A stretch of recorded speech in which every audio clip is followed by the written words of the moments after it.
It gives me great pleasure to introduce Melinda Ellsworth. She's Director of Donor Services at Science Care.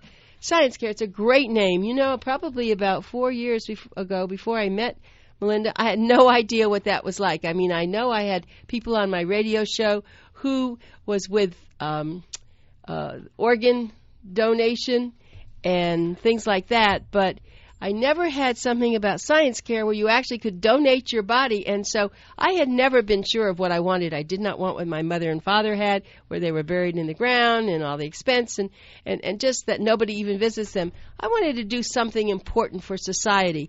And so here pops up Melinda Ellsworth, who's Director of Donor Services at Science Care, and after our first discussion, I went home and told my husband, that's what I want. And so Melinda and I have been friends, and I've been telling every friend I have, every family member about this. I'm your best spokesperson down here.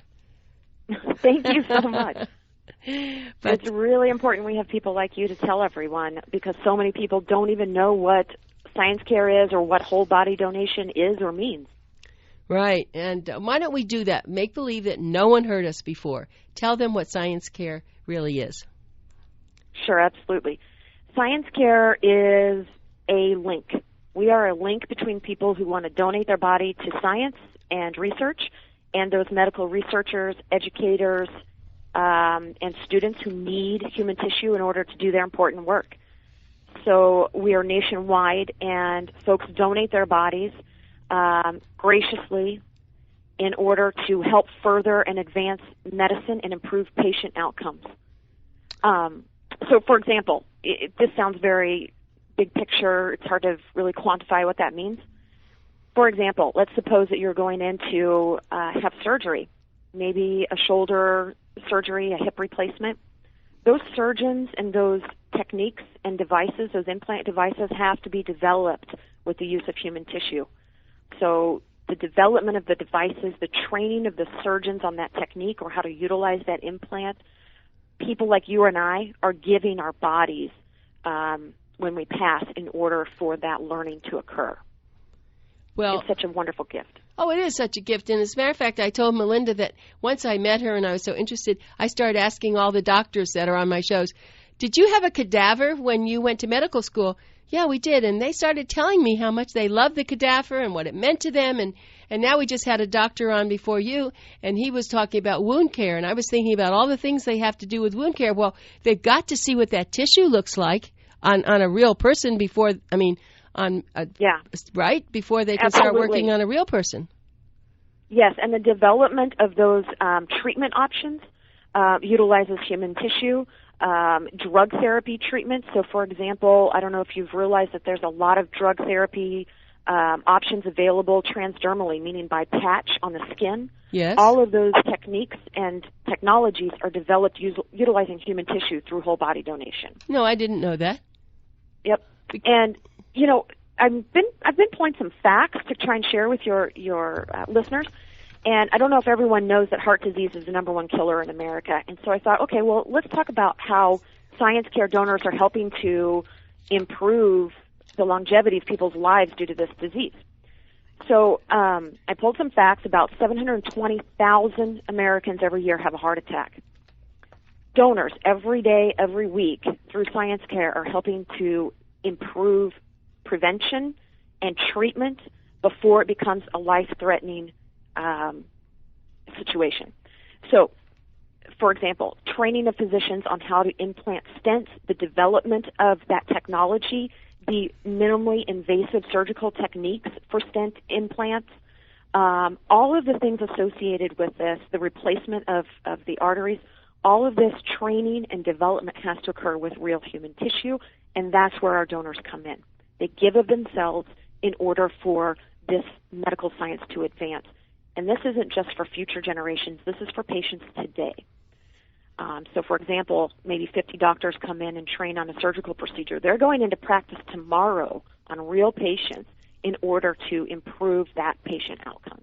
It's so amazing. I can really attest to that, because one of our big corporate sponsors, the Stryker company, they have a very, very large facility down here, and it's all biotech, and they have visiting orthopedic surgeons that come from all over the world, and they have cadavers there, but maybe sometimes just the part, the bone, the knee or the hip.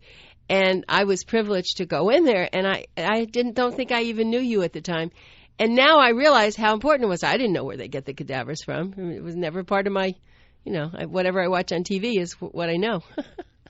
Yeah, absolutely. And it's so interesting that, many people don't realize that this type of program even exists, but we have over 70,000 people in our national registry, people who have joined the registry and said, hey, I want to be a part of this.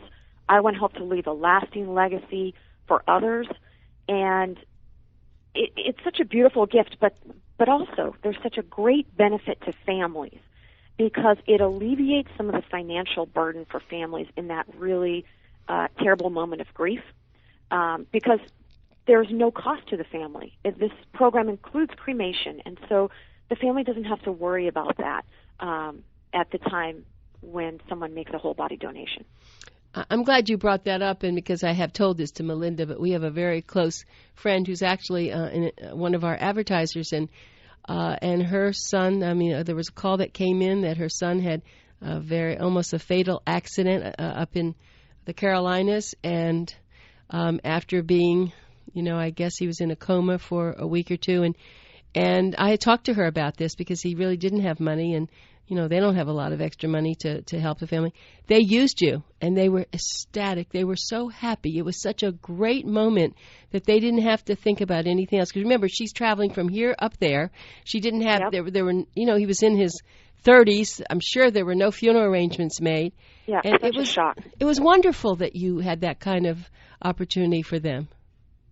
Yeah, and we can, like I said, 70,000 people say, yes, I want to do this, but half of the calls that we get every day are what we call at need. So people who need someone to help them at this moment right now because their loved one has passed. So you don't have to join the registry, you don't have to do anything like that. Just pick up the phone and call us and we'll be there. We work nationwide, like I said, so we'll get, within 5 minutes, we'll give a go or no-go decision, and most everyone is qualified. And then we're running right away to make all the arrangements to transport the donor into our care and get the donation going. Yeah, it's superb that you do this. Let me tell you again, this wonderful woman on the show is Melinda Ellsworth, who's Director of Donor Services at Science Care. She didn't know this is what she was going to do when she was going to high school, but this kind of happened to her, and then she became just hooked, as we say. She just loves it, and she's actually calling in from Phoenix, Arizona. Let me give you some information so that you can also benefit from all this, just like my husband and I will, and trying to get so many other people knowing about it.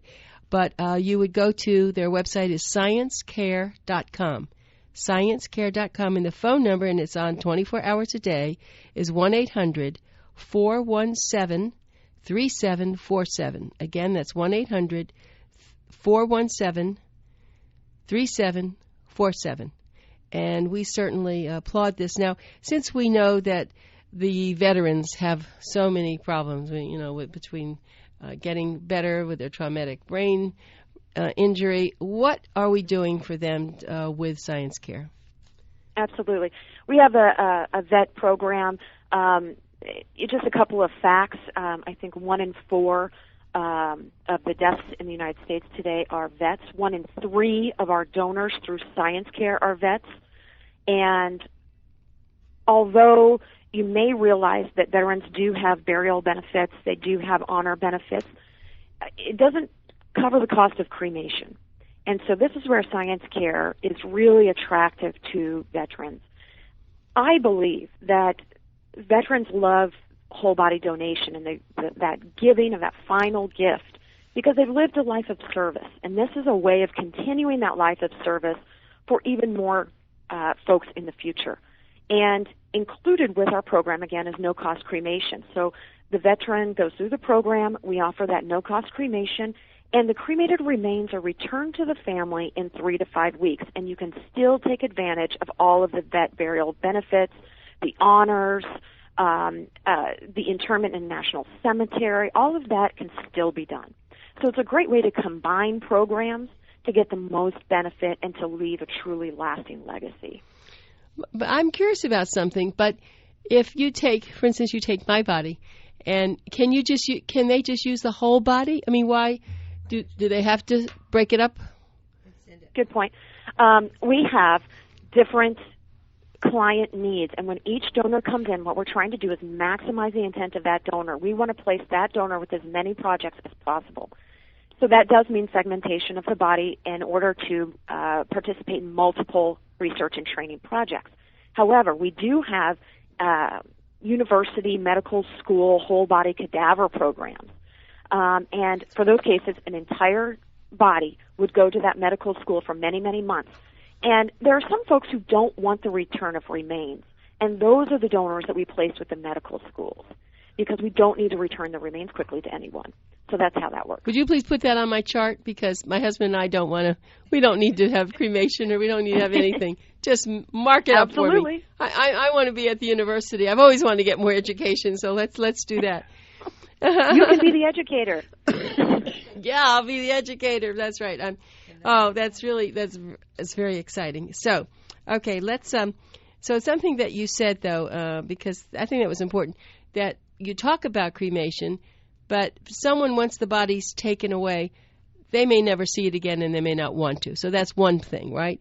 And then another way is if they want to have the cremated returned, they can. Right? Absolutely, yep. Okay. So that gives you, is there a third? Anything I missed? No, that's it. And the thing is that with the Science Care program, we work with the families.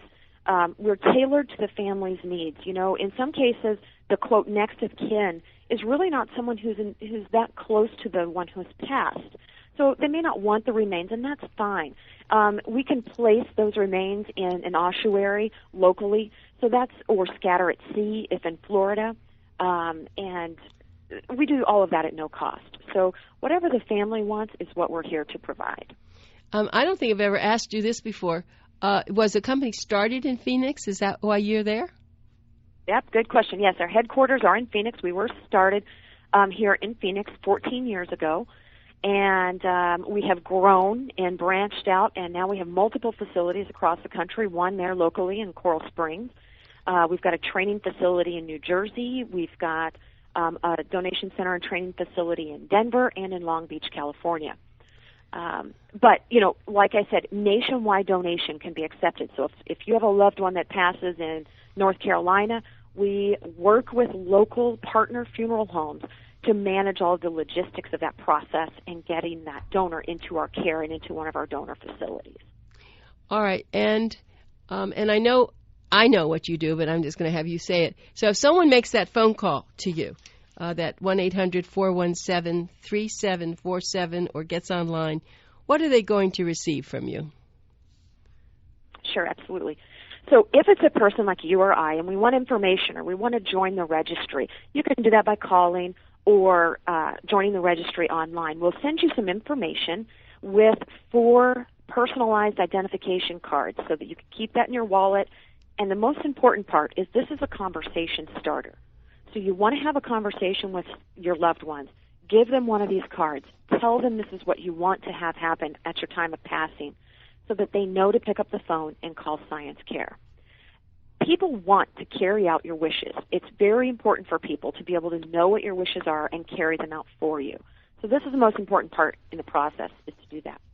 Now, if you're calling in at the time of passing, person isn't pre-registered, you just want to see if it will work for you, what will happen is our donor services coordinators, available 24 hours a day, will do a quick medical screening, about 5 minutes, and they'll tell you, yes, we can proceed with donation.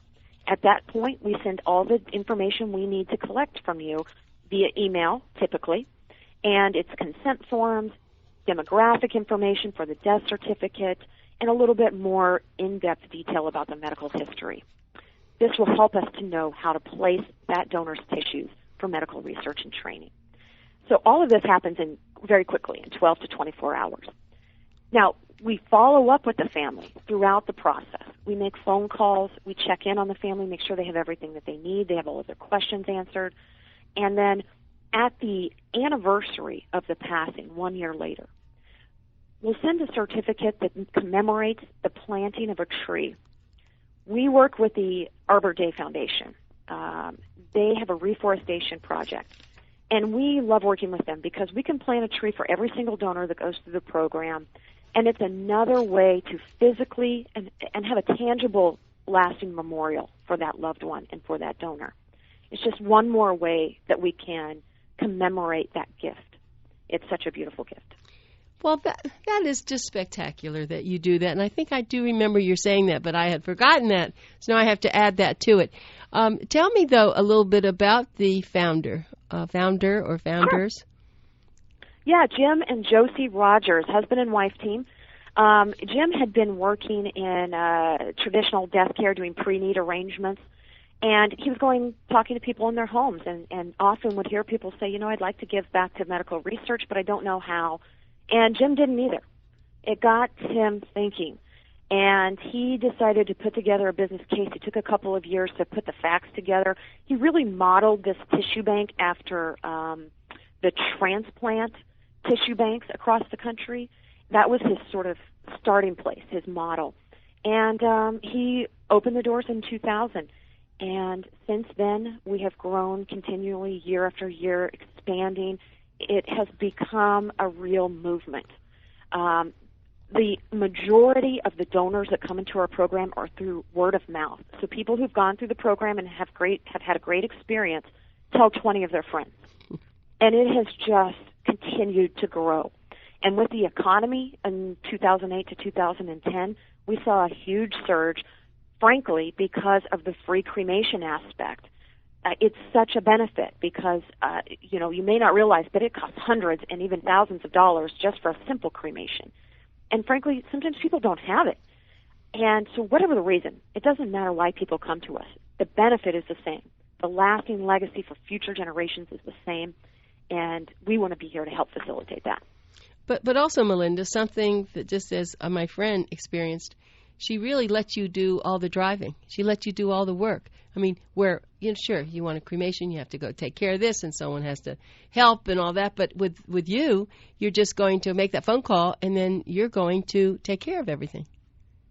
Absolutely right. Our goal is to make this as easy and simple as possible so that you can focus on being with your loved ones and grieving and working through that process. All of these details, we want to take that burden off of you. Well, I think that a lot of the doctors are very appreciative of this, and they always laugh at me when I ask them because it wasn't something that I even would have thought about. But that is my question. I even, get into a big thing. Well, who was it? What was it like? Was it a man? Was it a woman? And, and I really, that sounds gross, doesn't it? No, Sorry. It doesn't. You know what?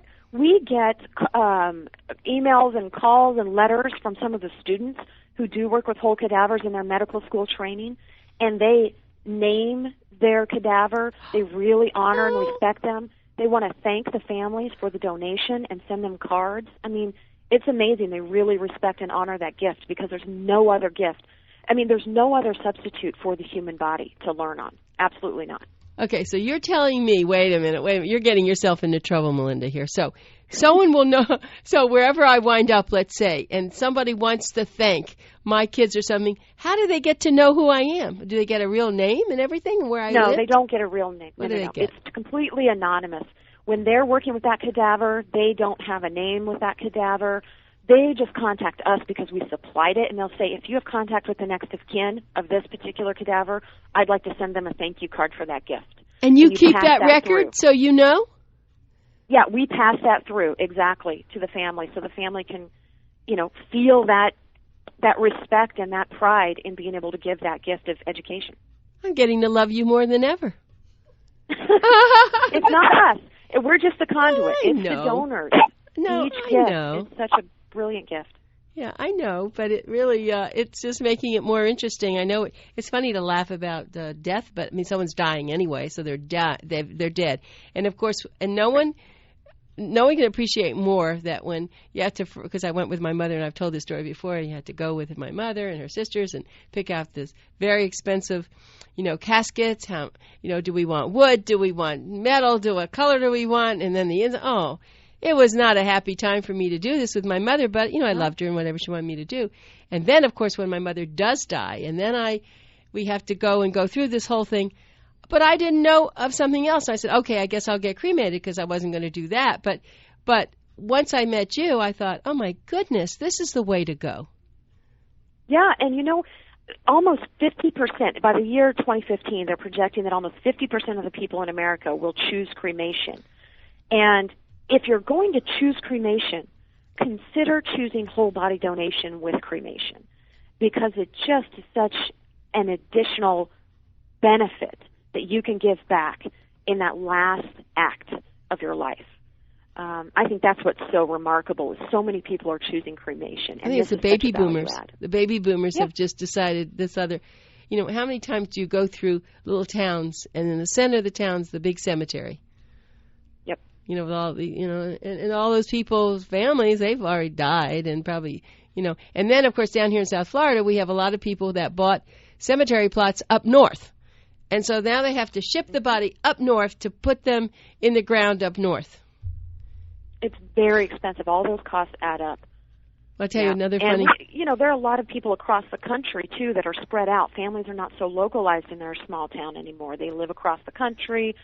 And so an option like this can really make sense when you are in Maryland and you're trying to arrange the final arrangements for someone in California that you're responsible for. That's right.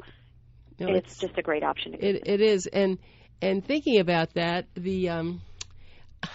I think it was just last week on our website, our email, someone said, I have two very fancy, they're not cemetery plots. What are the things when they go in the wall? Mausoleums. Mausoleum. Yeah. And they wanted to sell them, and they wanted to do some advertising, and I really wrote back. I said, I'm sorry, we don't really advertise things like that. I don't think you want to spend as much as one of our ads costs, but there must be another place for you to do that. So can you imagine that person now trying to sell these that were purchased? Yeah, I know. It's tough. So you should be pretty proud of what you have there. I think you've done a great job, and I know you're just right on with everybody. Of course, we appreciate your coming down to be in our last expo. I hope that you liked it. It was pretty fantastic, wasn't it? It was great. It was great, yeah. Ann Warren is our community relations person for South Florida. She's out in the field every day talking to folks about whole body donation. And, I'd like to leave with your listeners, if I could, that she's available to come and talk to anyone, any group. Just give us a call and let us know, and she can come for free and speak to your group about body donation and the benefits. She'd love to do that. Okay, and that's ANN or ANNE? ANNE. Okay, and they would just call the number that I gave for you, and that would, okay, that would be great. So we're going to do that again. That's 1-800-417-3747. And it's open 24 hours a day. Just leave a message or someone will talk to you. And then if you want to go on their website, which is sciencecare.com, you can always call me about it because I'm going to tell you everything that we're doing. And I can't wait to go home and tell my husband that there'll be a tree in a year. There'll be a tree planted for us. And where are they planted? In Arizona? Every year we choose a different forest in need through the Arbor Day Foundation. The first year we did it was actually in Florida, and most recently it's in the Pike National Forest in the Denver area. Well, this is a secret. We need to get the word out about this. This is fun. Absolutely. This is a very good thing that you came up with, and I don't think I have to tell some of my friends who have jumped into this that they're going to have a tree. I don't think some of your information that it gets in there, does it? No, this is a little hidden gem. Yeah. Just save for the nice radio. Yes, exactly right.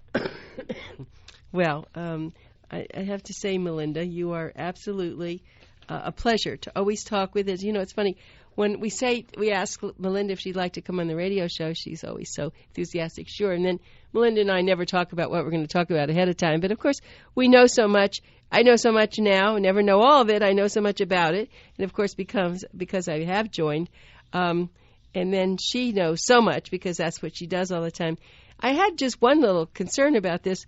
I have a card in my wallet, but I probably should be getting copies of these cards. I have other cards and sending them to my sons. I mean, I have it with all my other stuff, but I probably should. Oh, and I know what. I told our lawyer about it, our elder law attorney, and he's the one that I was sending some of your information to because he said, I think I might want to do that. But, because he has so many so many clients. He's been advertising with us for 18 years, you can imagine. So we have to definitely think in that term of elder law attorneys, people who have a little bit of, control over their wills and it should be in a will, I think, don't you? That's what they want? You can, but it's absolutely not necessary. We'll figure out at the time of passing who the proper next of kin is. If there are documents like wills and things, we'll review those and make sure that there's nothing contrary. But we take care of all of those details.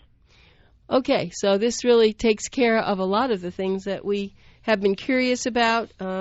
It's a great program. You can just imagine how the doctors would be if they didn't have some live body. I mean, maybe in the future there'll be computer bodies. I'm not sure about that, but I think when you get your hands into it's not live anymore. And I have to ask you that. So now I'm getting a little gross again, but I have to ask you.